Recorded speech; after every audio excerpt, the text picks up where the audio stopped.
It's Friday here at CBSN, and it is set to snow throughout much of the country this weekend. So get ready to snuggle up on the couch after we tell you what to stream. Yeah, if you're into a show about two sisters taking on La La Land, we've got a drama based on some real-life UFO sightings, or a return of an award-winning crime drama. We have got something for you. So here to walk us through all the latest things streaming is Krutika Mallikarjuna. She's a senior editor at TV Guide. Thanks for joining us. It is going to snow like basically across half of the country, yes, or rain all in California. Right. So this is it. Okay, so first up we have a spin-off of the show The Fosters. It's called Good Trouble. Yeah. Let's have a preview. So, how should I rule? I would grant the motion to suppress. No. For real? You're an engineer? Yes. We'll get you started on some data entry. Data entry? So both our jobs suck. We can't quit. We fight. Cheers. So what are you gonna do? The culture is sexist and racist, and if I get fired, then at least someone had the guts to speak up. Okay, so we were both talking about The Fosters, because we couldn't really remember it, but we might be in the minority. Right. Well, so yeah, it ran for over 100 episodes and was popular enough on Freeform to get a spinoff, and it follows two of the sisters on The Fosters 5 years after the finale of that show. So they've just graduated college, they're starting in the workforce. One of them is a law clerk, the other one is one of two female engineers at a tech company. So, you know, it's a really great portrait of Gen Z if you're like looking for something like young and fun that like takes the progressive politics of the Fosters and like puts it actually into effect in the workplace. Cool. Interesting. All right, so next is a drama based on some real-life X-Files stories. I think this will be right up your alley. It certainly is. It is called Project Blue Book.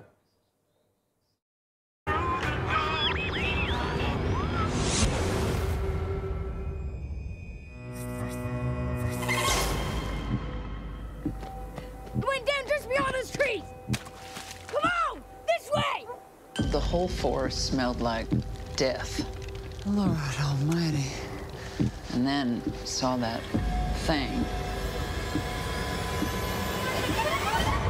As God is my witness, it was not of this world. All right, so, you know, it's funny. This clip, as soon as I watched it the first second, I thought to myself, this looks like Close Encounters of the Third Kind, which is a big film, obviously, of my childhood. No, there was this, Richard Dreyfuss literally had that scene where his radio wasn't working. And I just thought, and then I see these kids, and it makes me think, okay, it's Spielbergian, and that's already sort of happening with Stranger Things. How is this different? So the reason this is different is it's actually pulled from real government case files. Ooh, so Project Blue Book is the actual code name of the project that the government was working on in the 50s and 60s, where people had, you know, were crazy about UFOs, had all the sightings, and this is the sort of program they undertook to disprove each of these. But there's 700 unsolved cases.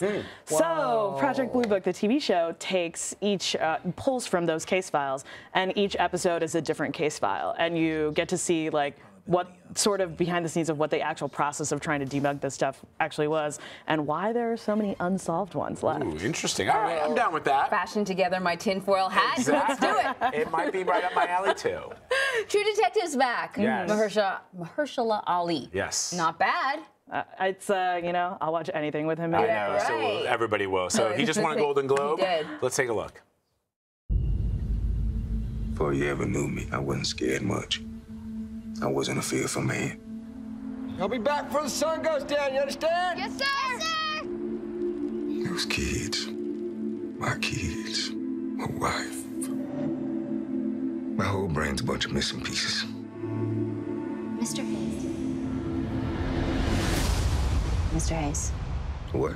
Have you sat back over the last 2 decades and thought about the sheer number of fatalities surrounding this case? What happened? Can I tell you a secret? So the first season of True Detective was amazing with Woody Harrelson and Matthew McConaughey. The second season, not so good, at least from the critics' point of view. But each one is different. Yeah, that's right. So, each one is different. You get a fresh start each season. So what is this one all about? Looks fascinating. This one, people are calling it sort of a return to the ethos of season 1.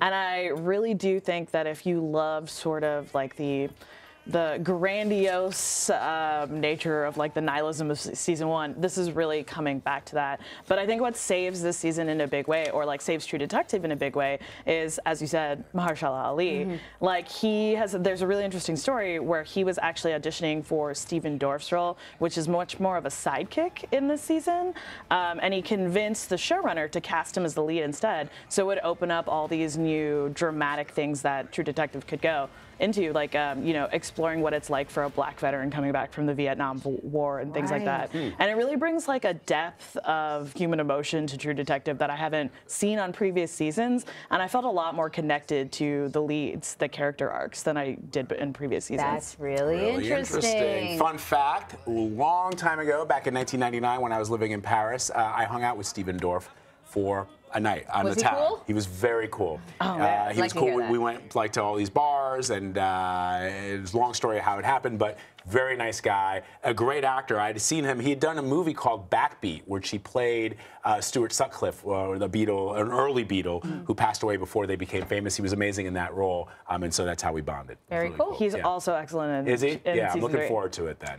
Well, as has become a tradition here at CBSN, we have something for you to stream. And this one, often our stuff's pretty intense. This is intense, but in a good way, I think.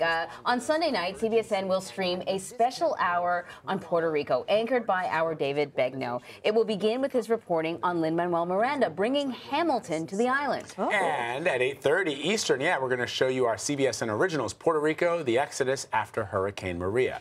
You can stream it then or anytime on CBSNews.com.